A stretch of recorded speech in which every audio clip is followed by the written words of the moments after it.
ሌሊት መተኛት አቃተኝ በስራ ላይ ልቤ አይገኝም ሰው ሲስቅ ለምን እንደሚስቁም አይገባኝም እኔም ሰማው ባዶነትን ብቻ ነው ከዚህ በኋላ ራሴን ከሰዎች ማራቅ ጀመርኩ ሐዘን እየቀነሰ ሳይሆን ከለተለት እየበረታ መጣ ሰዎች ወደ ህይወታቸው ተመለሱ እኔ ግን በዛው ባለሁበት ነው የቆምኩትና ህይወቴን መኖር አልቻልኩም የተለመደውን ተግባር መቀጠል ፈልጋለሁ ነገር ግን አልቻልኩም ነው የሚለው አድማጫችን እናቱ ጋር ያሉትን ትዝታዎች ለማጥፋት ከመሞከር ይልቅ በይበልጥ ለማጠናከር መሞከር በጥሩ ትዝታ ውስጥ እንዲቆይ ያደርጋዋል ስትናገር አንድ ነገር የሆነ ቀለል የሚለው ነገር አለ እንደው ችግሩ እንኳን ባይፈታ አንዳንድ ጊዜ ውስጥ ያለውን ነገር ችግር ሲያጋጥም ስታወራው ለጓደኛ ሼር ስታረገው የሆነ ነገር ቀለል ይላል አይደለ ልክ እንደዛ ነው አድማጮቻችንም ሐሳባችሁ ጭንቀታችሁ ይቀላል በተቻለ መጠን ደግሞ የስነ ልቦና ባለሙያዎች እንዲሁም የሚመለከታቸውን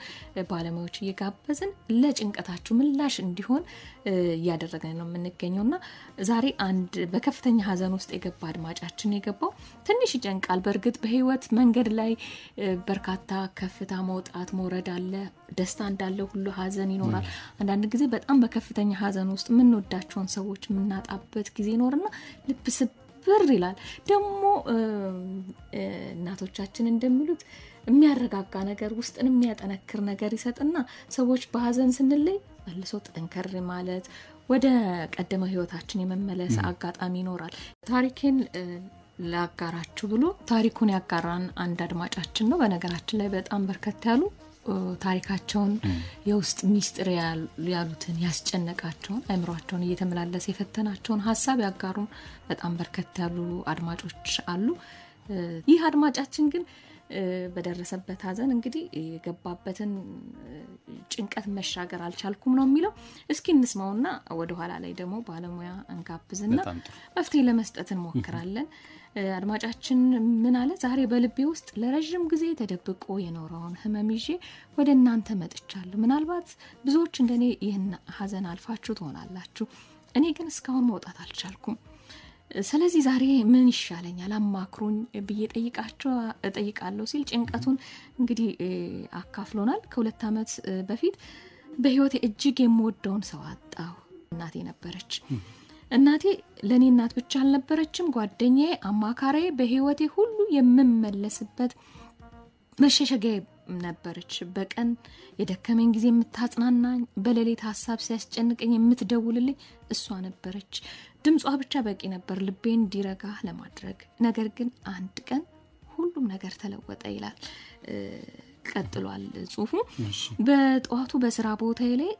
ሳለሁ ስልክ ተደወለልኝ የቤተሰብ ሰው ነበር ስልኩን የደወለው በድምጽ ውስጥ ፍርሃትም ነበር ፈጥነህ ወደ ቤት ና ብሎ ስልኩን ዘጋብኝ ይላል ያኔም ልቤ በጣም መታ ቤት ስደርስ እናቴ በድንገት ታመመችና ሆስፒታል ተወስዳ ነበር ሳልጠብቅ ነገር ግን ከጥቂት ሰዓታት በኋላ አጣዋት ያ ቀን እስከዛሬ ድረስ ከአእምሮ ያልወጣም ያ የመጨረሻ እይታ ያ የመጨረሻ ቃል ያ የመጨረሻ መንካት ሁሉ እንደ ፊልም በራሴ ውስጥ ይመላለሳል ከዚያ በኋላማ ህይወቴ ተቀየረ ይላል አድማጫችን ሰዎች ከጥቂት ወራት በኋላ ጊዜ ይፈውሳል ብለው ይነግሩኝ ነበር ግን ለኔ ጊዜው እንደቆመ ነበር ቤቷ ውስጥ የነበረው ሽታ የተቀመጠችበት ወንበር የምትጠቀምበት ኩባያ ሳይቀር ሁሉም ልቤን ይሰብራሉ ሌሊት መተኛት አቃተኝ በስራ ላይ ልቤ አይገኝም ሰው ሲስቅ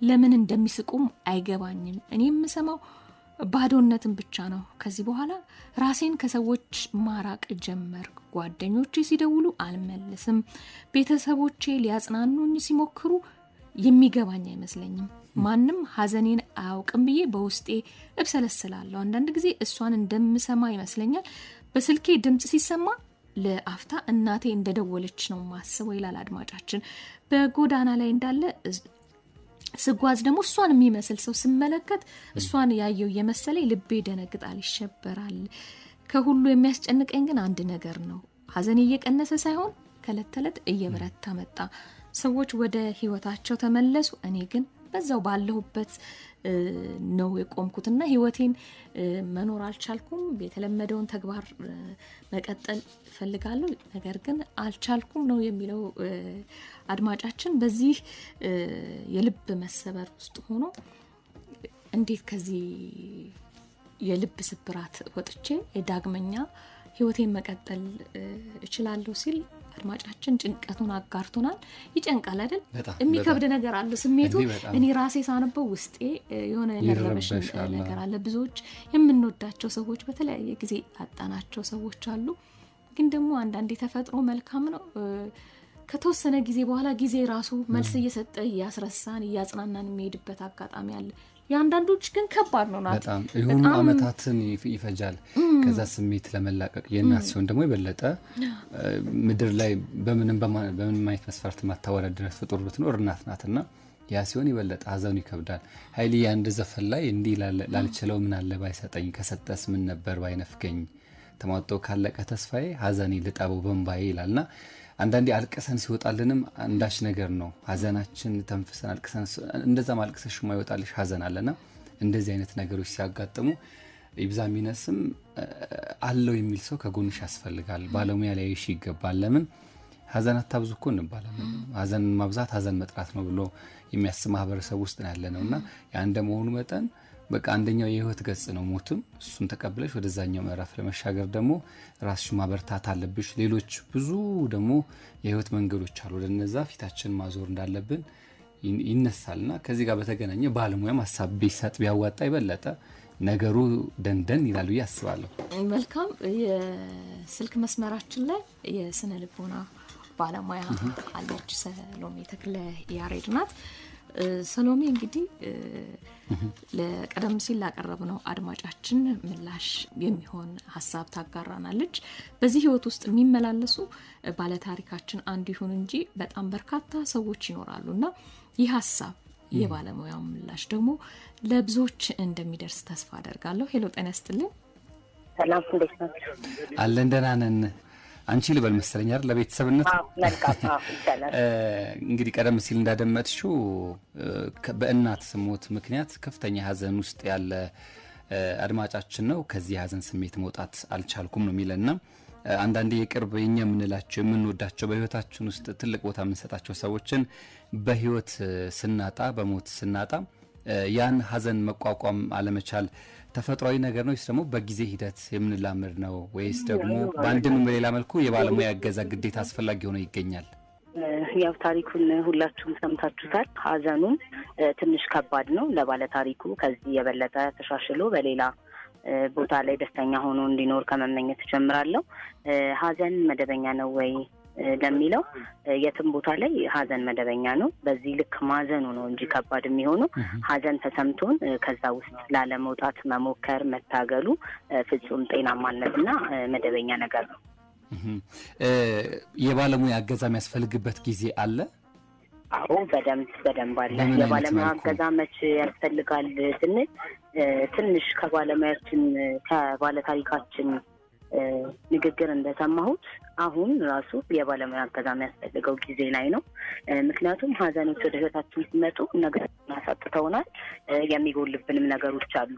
ግን እስከ መቼ ድረስ ነው ይሄ መቀጠል ያለበት የሚለውን ነገር ስናይ ድምጾች የእናቱ እስከሚመስሉት ድረስ መረበሽ፣ ከሰዎች መገለል፣ ድብርት ውስጥ መግባት፣ እነዚህ ነገሮች ከሀዘኑ አልፈው ወደ ስነ ልቦናዊ ቀውስ ወደ መዳረግ እየመጡ ነው፣ መንገድ ላይ ናቸው። ስለዚህ በዚህ ሰዓት በትክክል የባለሙያ እገዛ ያስፈልጋል። ምናልባት የዚህ አይነት ስሜት ውስጥ ቶሎ መውጣት ያለመቻል ምንድነው ውጤቱ? ምንድነው ቀውሱ ሊሆን የሚችለው የዚህ ባለ ታሪክ ላይ? ያው ባለታሪካችንን እንደሰማኑ በአብዛኛው ሰዎች ጥፋተኝነት ይሰማቸዋል። ልክ ሀዘኖች ሲመጡ ያንን ሰው አለመመለስ የኔ ግዴታ ነው ብለው ያስባሉ። ለዛ ሰው እዚህ መድረስም እኔ አስተዋጽኦ አድርጌ ይሆን ወይ ይሄንን ሰው ስረሳው በራሱ ጥፋተኝነት እየተሰማኝ ነው፣ በቃ ይሄ ሰው ከአጠገቤ የለም ብዬ ከሌሎች ሰዎች ጋር ደስታን ስፈጥር ምናልባት ያ ሰው ላይ ያጎደልኩት ነገር አለ ይሆን ከሚል ጥፋተኝነት የተነሳ ነው ይህ ቀውስ ራሱ የሚመጣው። አሁን ግን ይሄ እየባሰ ከሄደ አንደኛ ከማህበራዊ ህይወት መገለል፣ ሁለተኛ ራስን እስከማጣት ከዛ ዋናው የጤንነት ምልክት የሆነው እንቅልፍ ማጣት ነው። ሰዎች እነዚህ ነገሮች ደራርበው ባወሩ ቁጥር እንቅልፍ ማጣት፣ ከዛ ራሳቸውን መጠበቅ አለመቻል፣ መርሳት፣ ከሰው ጋር መሆን ያለበት ከሞቱ ሰዎች ጋር መንፈሳዊ ግንኙነት ሆኖ ሳለ እነዚህ ሰዎች ግን አካላዊ ግንኙነትን ስለሚፈልጉ በአካል እነዛን ሰዎችም ስለማያገኟቸው ከፍተኛ የሆነ ራስን ወደ ማጣት ምናልባትም እዚህ መኖር ምን ጥቅም አለው መፈልገው ሰውም የለም እኔስ መኖሬ ምንድነው ትርጉም ወደሚል ይመጡና ሙሉ በሙሉ ከዚህ ዓለም ራሳቸውን እስከማስተናበት ድረስ ሊደርሱ የሚችል ከፍተኛ ቀውስ ይከሰታል። መልካም ሰሎሜ፣ ቀደም ሲል አንቺ እንደገለጽሽልን አድማጫችን እንቅልፍ ማጣት አለበት፣ የተለያዩ ድብርት የሚመስሉ አንቺም እንደነገርሽኝ ምልክቶች ውስጥ ይታይበታልና ብዙ ሰዎች እንግዲህ ከሀዘን መውጣት ማለት እንዳልሽን የሞተን ሰው መርሳት ነው ብለው ይፈራሉ። ከዛ ስሜት ውስጥ መውጣትም ስላልፈለገ ይመስለኛል አድማጫችንና ይህ ግለሰብ የሚወደውን የእናቱን ትዝታ ጠብቆ ጤናማ በሆነ መንገድ ደግሞ ህይወቱ እንዲቀጥል ምን ማድረግ ይኖርበታል? ያው እንደ ግለሰቡ አታችመንት ይወሰናል። በስፋት ግን እንደ አጠቃላይ የሚመከረው ምንድነው ከእናቱ ጋር ያሉትን ትዝታዎች ለማጥፋት ከመሞከር ይልቅ በይበልጥ ለማጠናከር መሞከር በጥሩ ትዝታ ውስጥ እንዲቆይ ያደርገዋል። ከዚህም ባሻገር ሃይማኖታዊ ተቋማቶች ላይ ለምሳሌ በሙስሊም ማህበረሰብ ኢትዮጵያ እንደምትችል ሰደቃ የሚባል ነገር አለ። በኦርቶዶክስም ተስካርም ማስጠራት የሚባሉ ነገሮች አሉ።